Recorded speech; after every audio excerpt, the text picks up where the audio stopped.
Kembali lagi di sini kita di mata kuliah pengolahan citra ya. Oke, untuk yang pertama ini saya akan jelaskan tentang peraturan dan penilaian baik itu kehadiran, tugas, UTS dan UAS. Oke, apabila nanti kita ada pertemuan tatap muka, maka nanti akan ada 2 absen ya. Yang pertama itu absen tertulis dan yang kedua absen e-learning. Jadi kalau misalnya kita belajar melalui e-learning aja hanya ada absen e-learning, tapi apabila nanti ada pertemuan tatap muka, maka absen akan saya bagi 2 nilainya. Oke, itu yang pertama. Yang kedua, izin untuk tidak hadir perkuliahan itu disampaikan sebelum jam perkuliahan. Bisa chat langsung atau telepon. Penilaian kehadiran itu 20%, tugas 20%, UTS dan UAS itu 30%. Nah, apabila ingin ada perbaikan tugas dan tugasnya itu dilaksanakan sebelum UTS, maka untuk perbaikannya sebelum UTS juga. Jadi kalau misalnya sudah pas jadwal UTS atau setelah UTS tidak bisa perbaikan lagi. Begitu pula untuk UAS. Jadi untuk UAS juga seperti itu. Jadi kalau misalnya ada tugas sebelum UAS, bisa perbaikan sebelum UAS berlangsung. Silahkan chat pribadi saja. Oke, nah untuk UTS dan UAS bisa konfirmasi untuk tidak bisa mengikuti UTS atau UAS secara chat pribadi aja. Nanti saya coba ganti dengan tugas lain atau UTS di lain waktu. Tapi apabila konfirmasi atau permintaan izin UTS atau UASnya pas saat jam UTS atau UAS, maka tidak akan ada dispensasi. Maka kalau misalnya mau izin tidak dapat mengikuti UTS atau UAS, konfirmasi sebelum UTS atau UAS berlangsung. Oke, apabila ada yang ditanyakan bisa chat pribadi aja. Oke, pertama di sini yang kita bahas adalah citra. Citra yang kita bahas di sini adalah gambar atau image. Jadi kita harus samakan persepsi kita dulu. Citra yang kita bahas ini adalah citra gambar atau image, bukan citra-citra yang lain ya. Baik citra itu lulur atau bunga citra lestari, bukan itu. Nah, citra itu apa? Citra itu adalah representasi objek dunia nyata pada dunia 2 dimensi. Nah, jadi citra yang kita bahas ini adalah gambar yang merepresentasikan objek yang ada di dunia nyata dan mengaplikasikannya pada media 2 dimensi.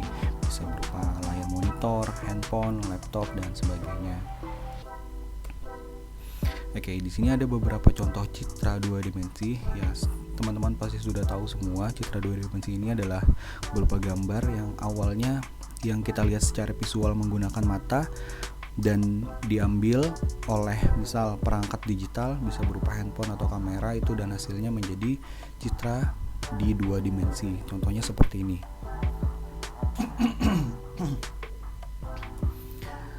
Oke, kita mengerucut lagi ke citra digital. Jadi selain citra tadi, kita hanya bahas tentang citra yang berupa digital aja, bukan citra yang dilukis atau gimana.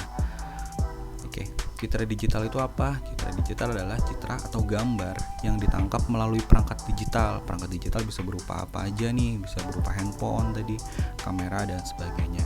Nah, di sini ada beberapa contoh perangkat digital yang bisa menangkap citra visual yang kita lihat melalui mata tadi. Yang pertama itu kamera, yang kedua itu gambar iPhone ya. Saya sebut iPhone karena gambarnya iPhone. Yang ketiga itu CT scan kalau tidak salah, dan sebagainya. Di sini ada USG juga, dan yang terakhir itu ada scanner. Kenapa scanner bisa disebut perangkat digital, perangkat yang bisa menangkap digital tadi? Karena scanner kan awalnya adalah dari kertas atau gambar yang ada di kertas, lalu dia scan, lalu dia menghasilkan gambar digital yang bisa kita lihat di monitor laptop, komputer atau handphone. Jadi misal perangkat digital yang menghasilkan output gambar digital itu adalah termasuk bagian dari citra digital. Oke, kita masuk ke akuisisi citra atau image acquisition. Nah, Di sini saya ibaratkan ada beberapa proses ya. Yang pertama adalah objek. Objek adalah yang kita lihat menggunakan visual mata kita. Lalu ada dua proses yang menghasilkan atau yang hasilnya nanti menjadikan dia sebuah digital image atau image digital tadi.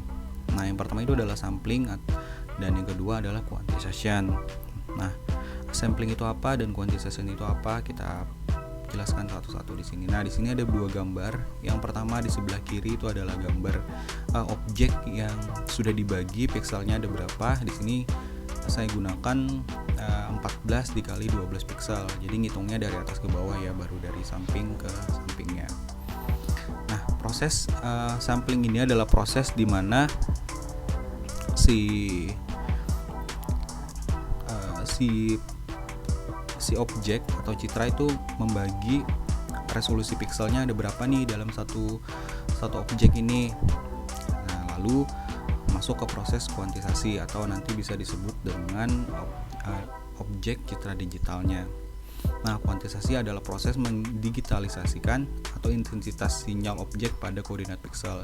Jadi bisa kita lihat di sini dia hanya mengambil warna dominan di satu pixel. Misal di dalam satu pixel atau dalam satu kotak kecil itu nanti warnanya yang paling dominan warna apa. Misal kalau misalnya warnanya warna putih yang paling dominan, maka akan diisi nanti oleh hanya warna putih di dalam satu pixel itu. Begitu pula dengan warna yang lain. Misal di dalam satu pixel ternyata dominan warna yang gelap. Maka nanti yang diambil atau dikuantisasi oleh si citra ini adalah pixelnya adalah warna yang dominannya. Jadi kalau misalnya dominan warna gelap, berarti nanti dia akan ambil warna keseluruhannya adalah warna gelap. Namun apabila dominannya warna putih atau warna yang lain mungkin nanti maka akan warna itu yang diambilnya. Seperti itu. Jadi simpelnya seperti itulah. Oke, di sini ada citra digital contohnya. Nah, apa itu pixel? Pixel adalah picture element. Bisa kita lihat di sini ya. Jadi pixel itu adalah yang kotak-kotak kecil ini. Jadi kalau misalnya kita lihat, kalau misalnya kita zoom sebuah gambar lalu menghasilkan gambar yang pecah-pecah atau kotak-kotak itu adalah pixel. Nah, bagaimana cara membaca sebuah pixel atau sebuah resolusi? Tadi dari kiri atas ke bawah. Jadi dimulai dari 0,0 lalu diakhiri dengan 13,1. Nah, kenapa jadi 0,0?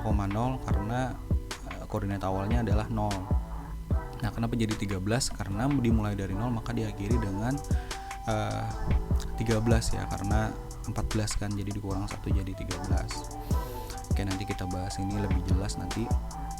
Nah, di sini ada beberapa contoh sampling pixel yang berbeda ukuran. Jadi dari sebelah kanan ke kiri itu bisa kita lihat, dari ujung sebelah kanan itu ada gambar teko misal dengan resolusi 100 kali 100 pixel. Maka kita akan melihat dengan jelas bahwa itu gambar sebuah teko. Tapi ketika kita kurangi pixelnya menjadi 25 kali 25, maka dia akan menjadi gambarnya seperti ini yang di tengah. Jadi gambarnya tidak begitu jelas. Apalagi kita turunkan pixelnya menjadi 5 dikali 5. Maka gambarnya akan seperti itu. Kita tidak tahu gambar itu gambar apa. Tapi beda cerita apabila kita misal pixel 25 kali 25 kita zoom out, gambarnya menjadi lebih kecil, maka mungkin akan terlihat lebih jelas. Ini kan pixelnya diperlihatkan begitu besar, maka gambarnya juga tidak terlihat begitu jelas dan bagus.